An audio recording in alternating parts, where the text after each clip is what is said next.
The research often involves understanding what are the fundamental drivers of technology evolution. Why do technologies improve over time? My name is Jessika Trancik, and I'm an associate professor at the Institute for Data Systems and Society. My name is Gökşin Kavlak. I'm a postdoc at the MIT Institute for Data Systems and Society. We both work on energy systems and on understanding the drivers of technology evolution over time, which is important because one of the challenges with addressing climate change is to drive the evolution of energy technologies toward affordable, low-carbon emission energy infrastructure.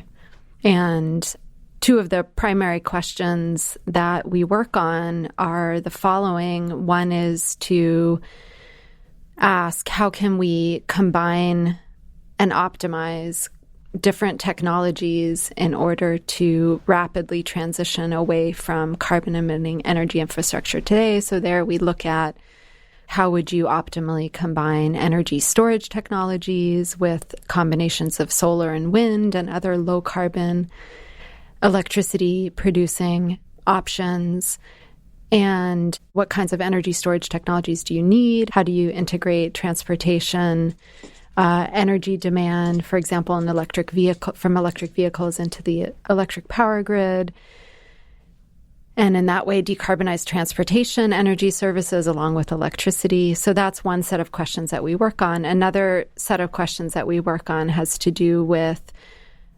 understanding how technologies change over time. So in this first area, answering these first questions, we might come up with targets for energy storage technologies or for the cost of solar energy. And so in the second area, we ask, how can you accelerate the cost decline in solar energy, for example, or in battery technologies? And there, the research often involves understanding what are the fundamental drivers of technology evolution. Why do technologies improve over time? So this is something we've worked on. And recently, Gökşin, we published a paper on photovoltaic modules and why they fell in costs, why the cost dropped by 99% over the last 40 years. So what do you think were the most interesting conclusions to come from that paper? Yeah, so photovoltaics, PV module costs came down dramatically over the last 4 decades, as you mentioned. And what we did in this paper was to develop a method that brings a structure to answering this question about why this cost reduction happened in PV. And we answer the question by identifying mainly 2 levels of mechanisms of cost reduction, low-level mechanisms and high-level mechanisms of cost reduction. So low-level mechanisms are mechanisms that are about the technology itself. So I can give some examples such as module efficiency for PV modules, the amount of silicon, amount of other materials used in a silicon module, yield, manufacturing efficiency, material utilization, and so on. So changes in these types of variables are what we call low-level mechanisms. So for PV modules, we found that improvements in module efficiency was the main low-level mechanism and contributed to about 25% of the cost reduction since 1980s. And 50% of the cost reduction since 1980s came from improvements in materials-related low-level mechanisms. And these are silicon price, reduction in other material usage, reduction in material prices, and so on. So these are the low-level mechanisms. And so the second level is high-level mechanisms. And these are the drivers behind the low-level mechanisms. And so these are drivers such as R&D, research and development, learning by doing, economies of scale, that are more closely aligned with the policies that are used to stimulate improvement and improvement in technologies. So most of the cost reduction came from R&D related improvements. For example, the low-level mechanisms that I mentioned, changes in efficiency, changes in material use, and manufacturing efficiencies. So these were mainly driven by R&D, especially in the beginning of the technology, starting from 1980s and so on. And later on, after 2000 and so, economies of scale increased in importance with increasing manufacturing plant sizes, and economies of scale became a high-level mechanism of equal importance as R&D. And after identifying and quantifying the effects of low-level and high-level mechanisms, we also looked at the question about policies, which policies drove these mechanisms.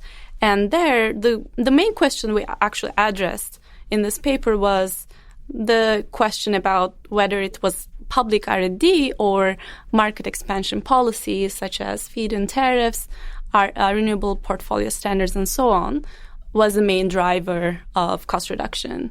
So in this paper, we found that both public R&D and market expansion policies were important, but market expansion policies were slightly more important than public R&D and accounted for about 60% of the cost reduction in PV modules since 1980. Yeah, so it was interesting because, you know, one of the big questions that's been out there is should and can government policy be effective in driving a technology's improvement, first of all? And we see that in this case, government policies really were critical and drove this 99% cost decline in this low-carbon technology so that the cost today is 1% of what it was 40 years ago.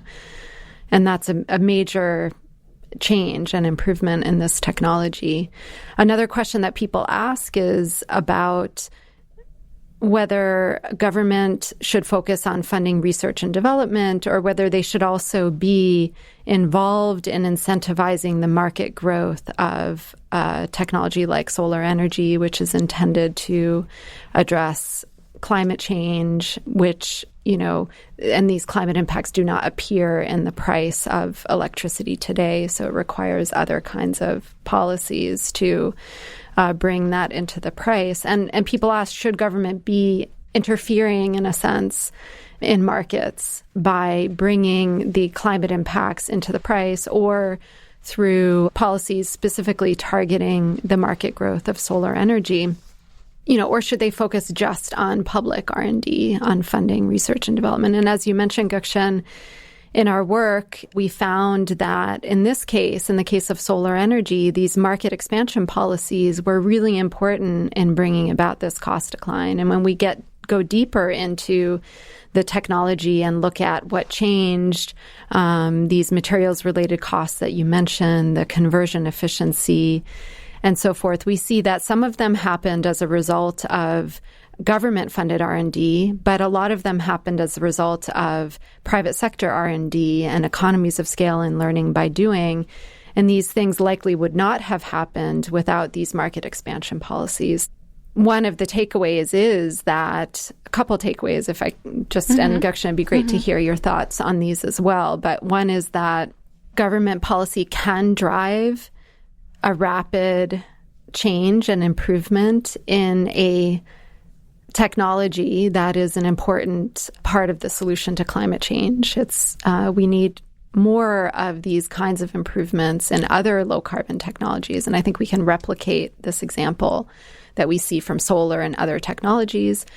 We also learned that market expansion policies were really important and should be pursued alongside government funding, I think, for R&D. I mean, as researchers, it's not so much our role to say what government should do or shouldn't, but, you know, looking at these results, it's pretty clear that these market expansion policies were important. And those included things like feed-in tariffs in Germany and early subsidies in Japan and renewable portfolio standards in the U.S., really a mix of different policies that were important. And I don't think we would have seen what we saw in solar energy if we had just focused on government funding for research and development. So I think that's an important takeaway.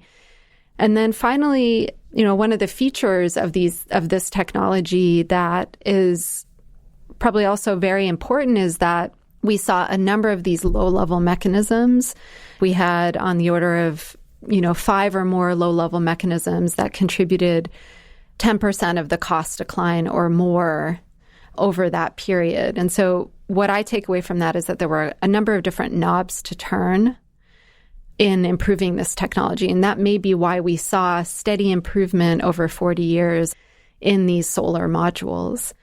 So that's, again, something we could look for in other technologies and creating and developing technologies that have a number of different knobs to turn. And one of the things we've been looking at now is actually going even further inside the black box of the technology to look at, okay, at a lower level, even lower than these low-level mechanisms you talked about, Gökşin, like efficiency improvements and yield improvements and so forth. What happened? What were the specific innovations that mattered in this case? So I'd be curious to hear from you, in addition to these conclusions, maybe what surprised you the most from these results, and then maybe looking ahead to some of this new work that we haven't yet published, but that we're writing up. What are some of the insights from that? I think there are a number of fascinating insights. What are some that you think are most interesting to you or most surprising? Yeah, as you mentioned, Jessika, there were actually multiple knobs that were effective in reducing the costs of PV modules. And I think what was expected to me was improvements in efficiency and how it affected the costs. That was somewhat expected, but what was surprising to me was these multiplicity of knobs and the fact that they were affecting, so multiple low-level mechanisms were affecting costs. And yeah, as you mentioned, now we are looking into these low-level mechanisms and we are asking what happened and what changed, what made these low-level mechanisms effective. So what were the innovations behind each of these low-level mechanisms? So basically we start with our cost model of PV system.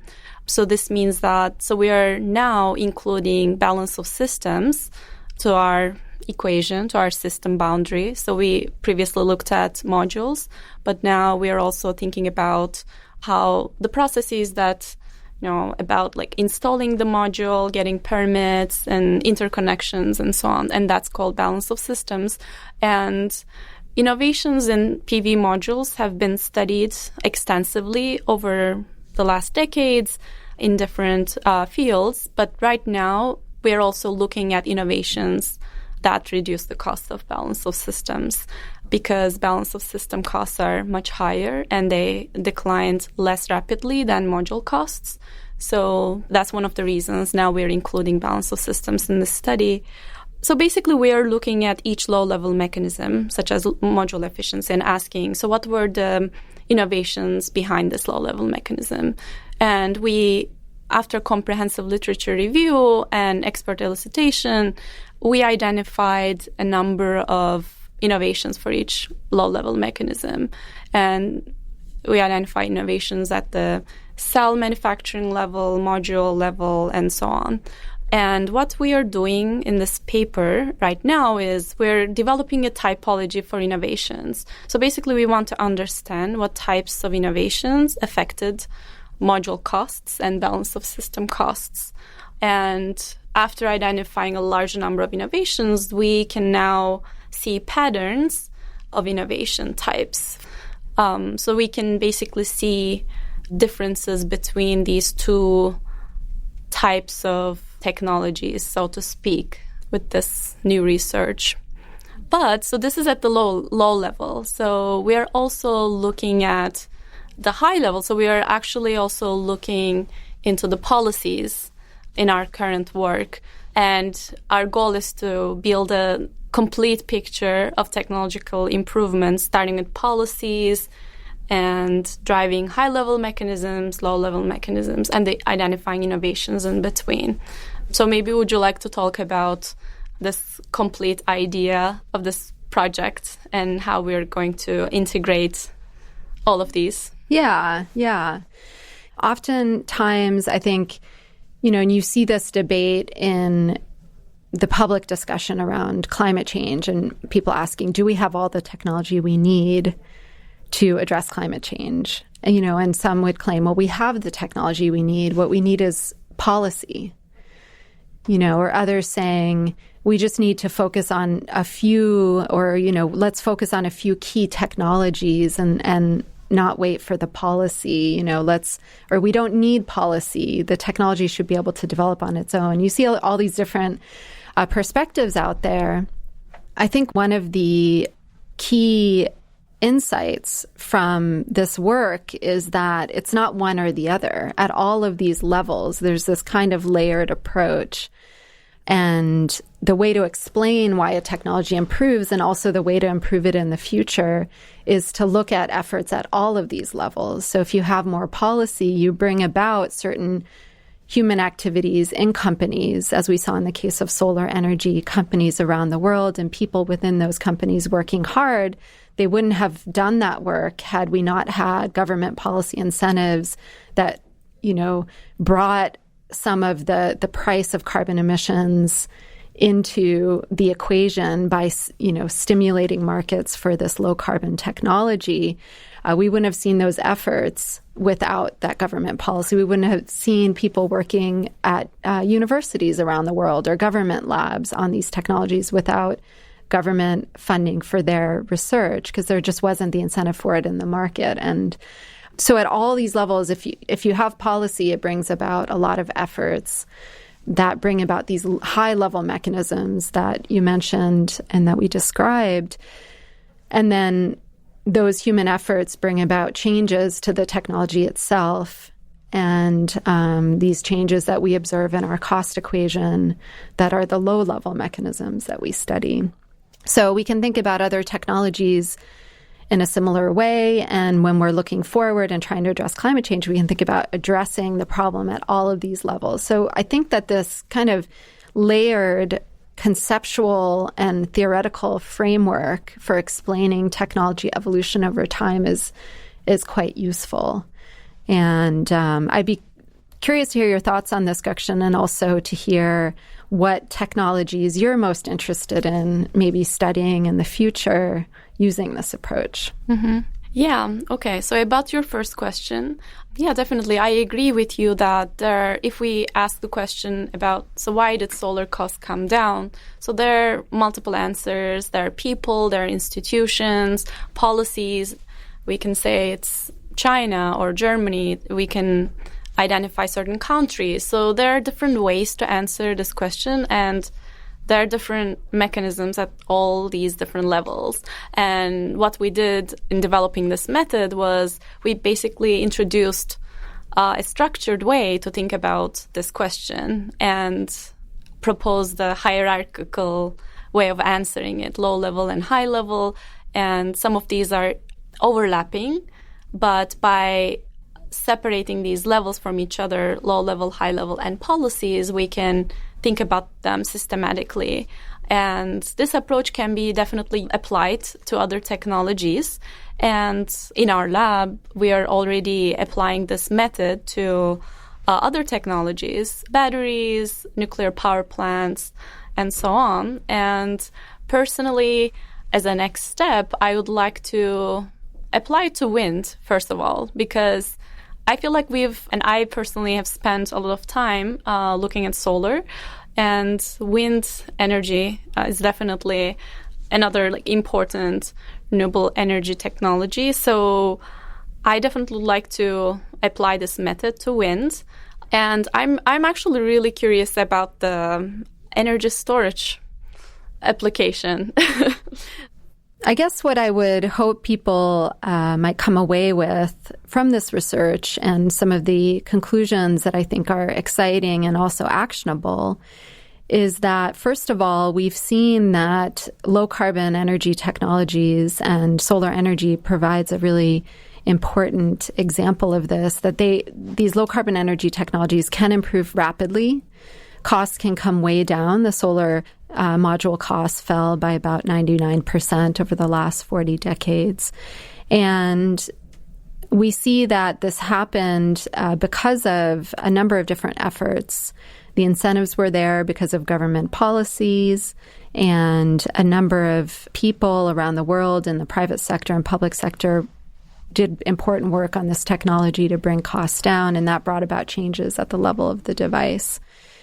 And this kind of model could be applied to other technologies. So we can improve other low-carbon technologies and accelerate that improvement.